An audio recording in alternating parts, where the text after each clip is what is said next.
If painting tire lettering is something that you're considering doing, then this might be the most useful video for you on YouTube. If you've taken a look at any other videos on the subject, you might have seen guys struggling with their paint markers to get them to work right and coming up with just basic unsatisfactory results. I'm going to show you a whole bunch of techniques and some tricks on how to modify your paint marker to get very good results, and show you how to transform your tires from looking like that to looking like that. And it's not very hard, so just keep watching. Okay, I'm just going to spend a couple seconds talking about these dots, this yellow and red dot. I'm not going to go into great detail because I don't know every detail about these dots. I just know that they have something to do with the weight and balance of the tire. The reason I'm mentioning it is because only one side of the tire has the dots on it, meaning there are dots on this side, there are no dots on this side. So therefore, I want to paint the letters on the side of the tire that doesn't have any dots on it, so that the yellow and red dots are hidden on the inside of the wheel well, along with whatever this barcode is or whatever. And it does not matter if those dots are mounted on the inside of the wheel well or on the outside of the wheel well, because why would it? If this was a directional tire, then the tire would get mounted on the rim based on whether it was getting mounted on the right side of the car or the left side of the car. The dots would be irrelevant. They would be facing outside or inside, depending on whether they're getting mounted on the right side or the left side. This doesn't happen to be a directional tire. This is ambidextrous, so it doesn't matter which way it faces. Therefore, I'm choosing to paint the letters on the side of the tires that don't have the dots, which will be this side. And so I just thought I would point that out. So the first thing you want to do is pull off all these little hairs that are on the letters, just because you don't want to be painting over these. They would just be, end up being a problem. What I find to be the best is razor blade. I use like this kind of handle thing. I tried plucking them out. I tried using like a pair of pliers and just like pulling them out like tweezers, but they just kind of break off and end up like little kind of like stubble. Doesn't work very well. So I find that the best way is to just like pull them with one hand and just cut them off with the razor like this. It's it's a little bit time consumptive and kind of tedious, but it's not too bad.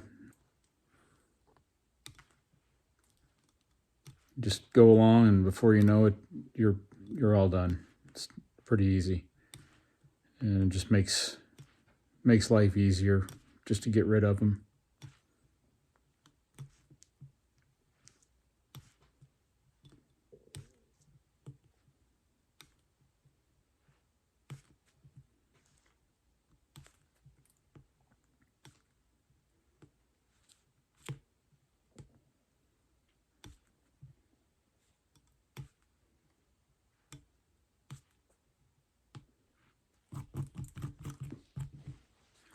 Okay, so I got all those rubber hairs cut off. If you had to do some cleaning, like if there was oil or grease or whatever, now would be a good time to do it.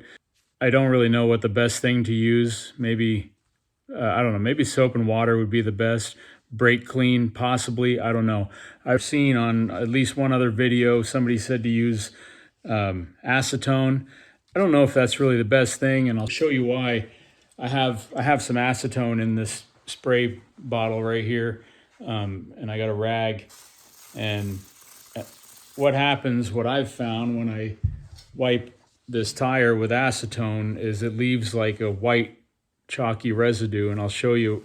I'll just wipe the inside of the bead right here with acetone, and you'll see what I mean. You see how it turns like white and kind of chalky like that. I mean, that doesn't really go away. I mean, I don't know what it would take to make that go away. If I would have to clean that with water or soap or something afterwards, or what. But if I were to, just go cleaning away on this thing with a rag soaked with acetone, and then the whole sidewall looked like that, I wouldn't be too happy about it. So I just thought that I would give you a little example of that. These tires are brand new, and they're pretty clean. There's really nothing I have to clean off these tires. Maybe a little bit of dust or whatever. I'll just wipe them off with a dry rag. But I guess if you had to clean, I would try a couple different things in a place where it's not going to show too much, and experiment a little bit. I will end up using some acetone to do a little bit of cleanup later on that you'll see. When I'll end up painting outside the lines a little bit, and I'll take a rag with a little bit of acetone and just my finger and kind of clean up the edges, but not a ton. Not, it's going to be real sparingly. You'll see what I mean once we get there. So these are the markers that I'm using. Just Sharpie, oil-based, medium tip paint markers. They have, they've got like that retractable tip, and if you don't do anything, if you just take them straight out of the package and try using them, they're not going to work very good. You shake them up and you soak the tip and you go along. The paint just does not flow well enough to really do this. The very first tire that I did, I spent about 10 minutes doing 1 or 2 letters, and I was about to give up. I was like, and it didn't look very good. The paint was really dry. It was not working. It didn't have the look that I wanted. It looked terrible.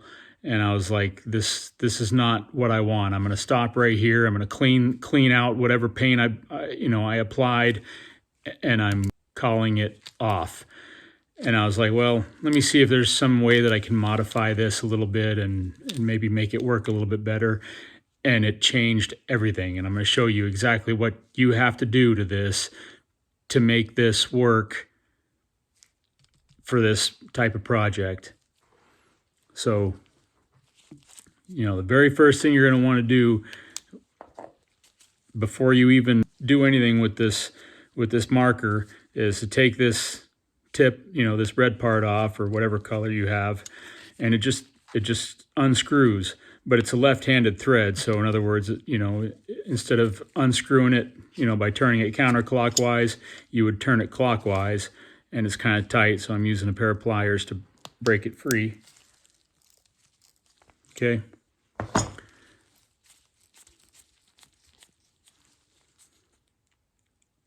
All right. And then once you have it apart, what I do is I pull this part out. I'm going to use a little pair of pliers, whatever these things are called.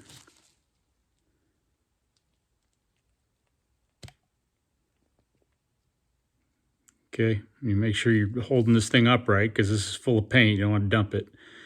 This is the little springy ball valve that regulates the amount of paint that that comes out. You take this thing out and set it aside. Put this back on. Remember, now you gotta thread it counterclockwise to make it go back on. Now, once you get your tip back on, you just shake it up. You don't have to do this for very long. Don't get too carried away with it, all right? You want to be real careful here. This is not going to retract this will retract, but it won't pop out anymore. So you don't want to, you want to be careful when you don't want to push this all so far in that you can't pull it back out anymore.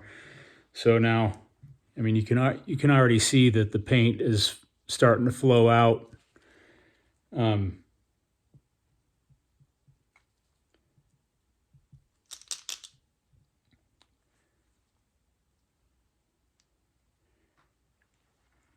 you can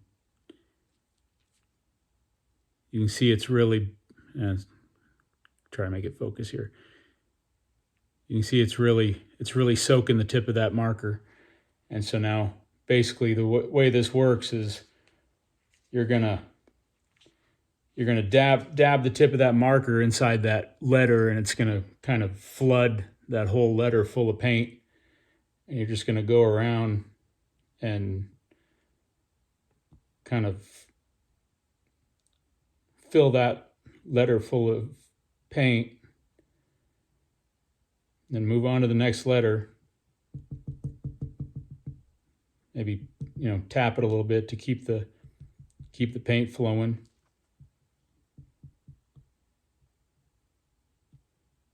You don't have, you're going to be pretty sloppy here. It's okay.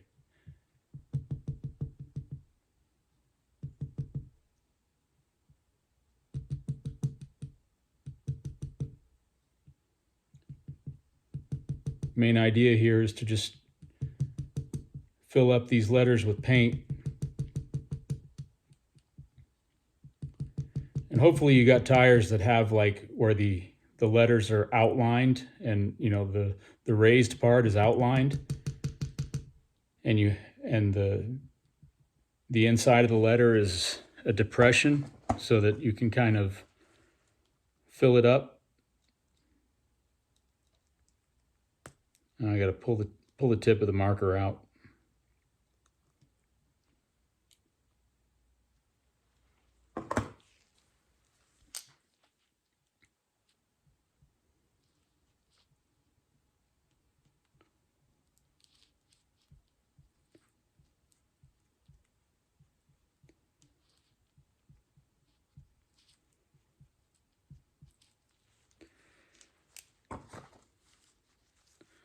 Every now and then you got to like take your little needle nose pliers and like pull the tip of the marker out so it's sticking out a little bit further, and have your rag nearby in case you got to clean up a little excess paint. All right, so some of these letters have a little bit too much paint. That's okay. You're going to kind of use this paint to spread around into other letters. Use the letter kind of like as an inkwell, sort of, and just dab the tip of the marker in there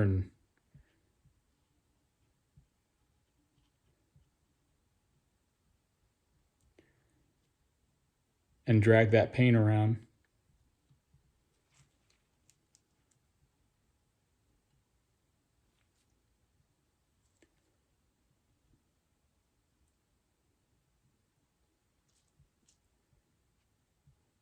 Like right now, seems like I have more paint inside this V right here. So I'm just kind of dipping the tip of this marker in there.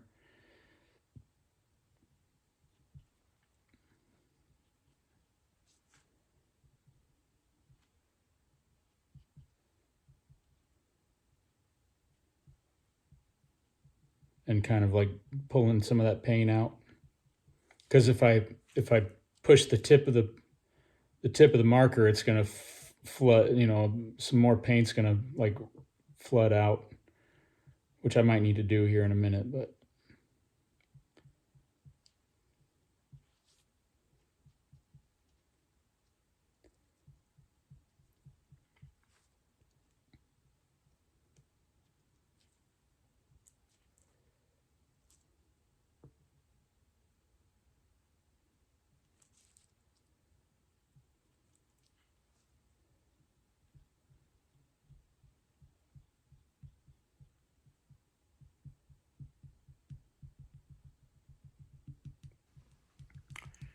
so my last video cut out because my phone ran out of storage space. And I just kind of finished what I was doing because I didn't really feel like messing with it. But I think you got the idea of how to do what I was doing. And today is the next day, and I just wanted to kind of show what this looked like after it's dried. you know, and this looks pretty good. You know, as you can see, I've gone outside the lines, which, like I was saying earlier, that's just fine, because what I will do is I'll take a rag with just a little bit of acetone, not a lot, because what you don't want to do is spill any acetone down inside inside those letters where it'll dissolve that paint. But you just want a tiny little bit of dampness on the rag and rub it along the outside of those letters where I went outside the lines, and clean off the little bit of paint that went outside, and that'll really clean it up. But I'm gonna do a second coat on this, not necessarily because it needs it, but because I have excess paint pens. You know, it came in a package of 6, and I've done all 4 tires, and I haven't even finished using 3 pens. So I might as well apply a second coat on everything. And you can see I accented part of it with white accents also. And these are looking pretty good. You can kind of see how that paint, you know, really smooths out inside there when it dries, and I'm hoping that it'll look just as good once I apply a second coat. Hopefully it'll look just as good and just be, you know, thicker and more durable. And maybe I'll try to do a video with, you know, like a close-up camera angle as I'm doing, you know, as I'm applying the paint, just to maybe give a better view of how that looks close up. All right, I'm going to try to do a close-up video of how this works. So when you push the tip of that marker, it's going to make like a gush of paint. So you kind of drag that paint around inside the letter.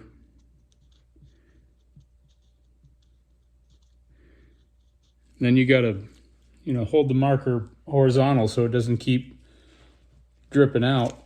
And then you got to pull that tip back out to stop it from leaking. Now once you've done that, now you can kind of do your painting. You just guide that paint around.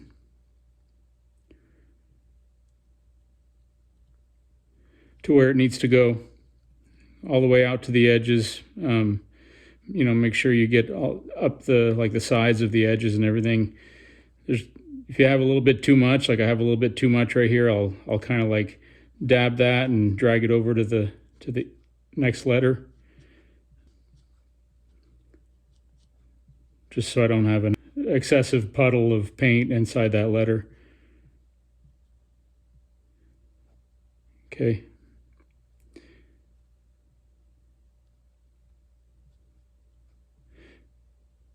All right, and then once I feel like I've done a pretty good job with this letter, and I feel like it's all good, then I'll move on to the next letter, and I'm gonna push that tip again. It's gonna make that gush of paint. I'm gonna really quickly soak that letter, and again I'm gonna go horizontal with the marker, pull that tip out again.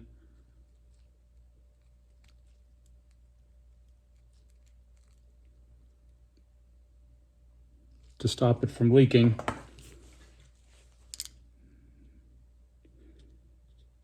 Now I'm going to kind of do my finish work.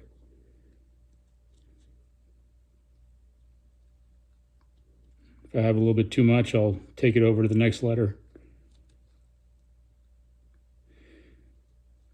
If you see like any little air bubbles, like I got a little tiny air bubble right here, I'll just touch it with the tip of the marker and it'll kind of like pop it. Make it go away. Maybe. Sometimes it doesn't, but most of the time it does. You just want to kind of guide that paint around until you have a nice even coverage.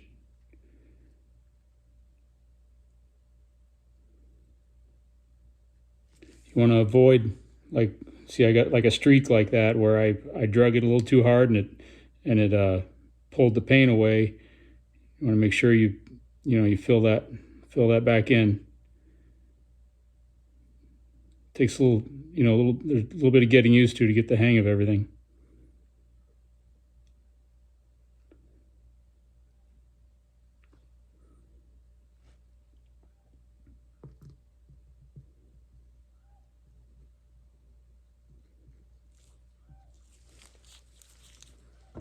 You can do a couple letters at a time every time you push the tip in. I'm just kind of doing this for demonstration purposes, really. You get pretty quick at this. You know, really able to just go around the edges of the letter. Make sure you get all the edges nice and smooth and even. Make sure you don't have too much of a puddle. Mainly it's at the bottom edge of the letters because there's a little bit of a slope to the tire where it goes down towards the bead. I'm just going to pick up some of that paint and take it over the next letter.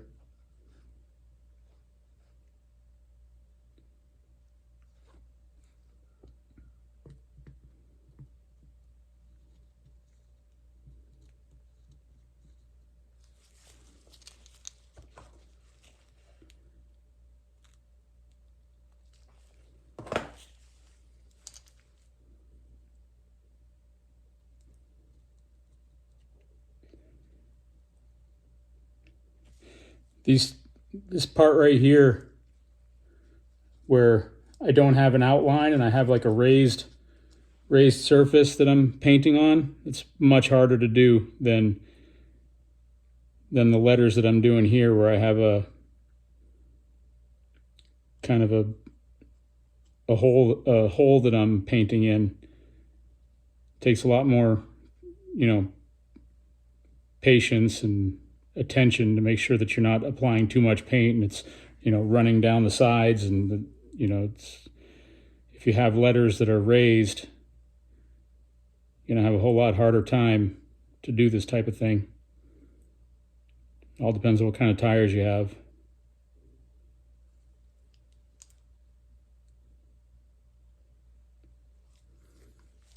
All right.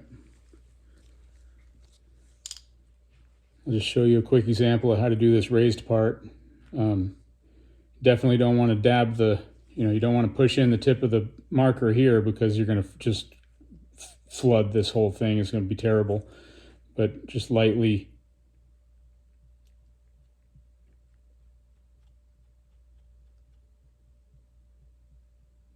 dab it.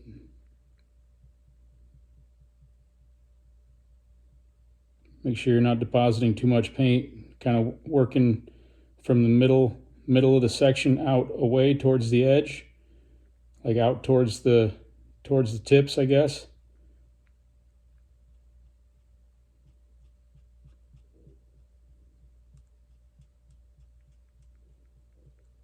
That'll help keep it from like dripping out over the edge.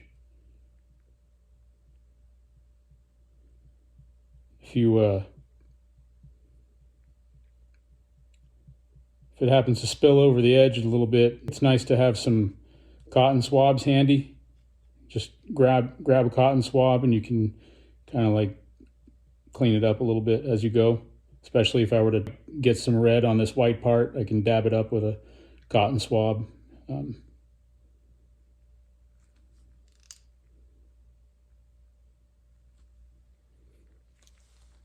right. I just want to show you how to clean the excess paint off the edges of the letters. This is totally dry now. This is the next day, and I've got a rag. I've got just a tiny little bit of acetone on there. I got my thumb in here, and I'm just going along the edge of the letters, and I'm rubbing just really gently.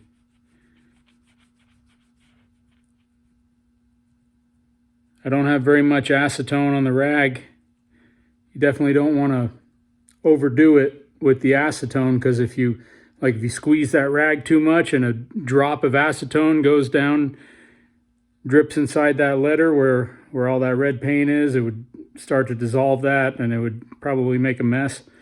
You know, once the tip of your rag starts to absorb some of the paint, you want to move it to a spot where there is, you know, where it's clean, just clean acetone, so that when you go back and start wiping some more, it does a better job of cleaning the rubber. And so you just go along wiping, you know, really gently, trying to stay on the higher part of the rubber, not pushing down into the part where you want the paint to stay. You're just trying to stay up on the high part where you want to remove the excess paint. And I might need to put a little bit more acetone on here because it dries up pretty fast. But I mean, that's pretty much it. You just go along, do the whole thing, and it's going to really clean up the little bit of sloppiness that occurred during the painting process, and it's going to sharpen up all these letters. It's going to look real good. Okay, these tires are completely done now, and to be honest, I think they turned out excellent. I'm going to try to get as close as I can here and show the detail as best as I can. And you can see that the color is nice and even and smooth, and you know, it looks glossy. It's just nice, and the letters are sharp and crisp, and I mean, they look better. It looks better than what I thought it would, to be honest. And I mean, I don't mean to brag or anything, but out of all the videos that I've seen on YouTube of tire lettering, I'd say that these look better than anything that I've seen. Some of them that I watched looked so terrible that I wouldn't even have made a video if mine had turned out that way. But I'm super impressed with the way that these turned out. It turned out better than I expected, which is pretty unusual for a project. I will admit that originally my intention was to outline the red part with white, and I did attempt to do that in the beginning. I'll show you the paint marker that I attempted that with. These are the white paint markers that I have.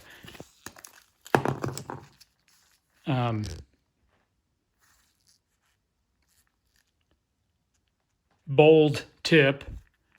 Well, this didn't work out very well for trying to do that outlining. I would suggest, if anybody was trying to do that, to go with something with a fine tip. That might work better.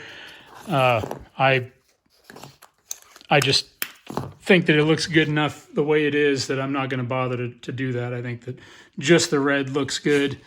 You know, I've got the little bit of white accent right there. I think that's enough white. So I think that these look really good, and it's a done deal. I don't know how long it's going to look good for. That's to be determined. You know, I live in interior Alaska. It's a pretty harsh climate.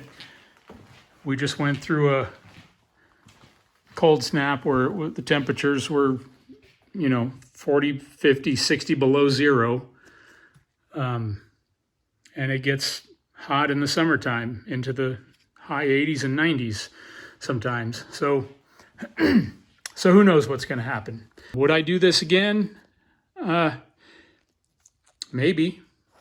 I did this for the experience of it, and I'm impressed with the results. I don't know if I would. I mean, if these, I guess it depends on how great these look in the future. How long these continue to look great. If they look really good for a long time, then I might do another set of tires like this. I might try it on this scrambler motorcycle project, on these, you know, on these off-road tires. I think that might look kind of cool. Who knows? Anyway, they look really good right now. I would encourage anybody to give it a try if they think that, you know, that it's a look that they would like to go for on their tires. And let's see how theirs turn out. I would be curious to see how this goes on tires that with actual raised letters versus the ones that are just outlined like this. I know that will be more difficult to do because of the, you know, the design of those letters. These are probably the best case scenario for painting. So, you know, if you have those kind of tires, then it might be a little bit more tricky. I don't think it would be impossible. I think you would just have a little bit more of a challenge ahead of you. So anyway, I hope that this is some good information for you and helps give people some ideas for their own projects. See you later.